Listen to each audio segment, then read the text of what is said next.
শুভ দুপুর বন্ধুরা। আজ হচ্ছে মঙ্গলবার, নিরামিষ। আজকে দু রকমের আমি রাইস করেছি। এখানে আছে জিরা রাইস আর আছে প্লেন রাইস।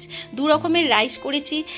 আর প্লেন যে রাইস তার সঙ্গে প্রথমেই আমি দেখো তার উপরে নিয়ে নিয়েছি একটা গন্ধরাজ লেবু। গন্ধরাজ লেবুটা কেন নিয়েছি অবশ্যই বলবো।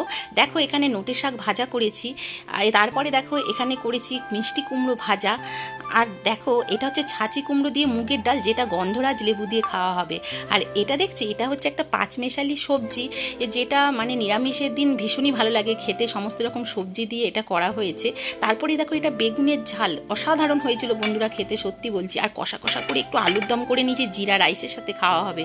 দেখো প্রথমেই দেখো এখানে আছে গন্ধরাজ লেবু, সাদা ভাত, নোটের শাক ভাজা, জিরা রাইস, মিষ্টি কুমড়ো ভাজা। এখানে আছে ছাঁচি কুমড়ো মুগের ডাল, ছাঁচি কুমড়ো দিয়ে পাঁচমেশালি সবজি, আলুর দম, আর আছে বেগুনের ঝাল। কেমন লাগলো আজকে আমার এই মঙ্গলবারের নিরামিষ রেসিপিগুলো? আজকের মতন এই পর্যন্তই। সবাই সুস্থ থেকো, টাটা।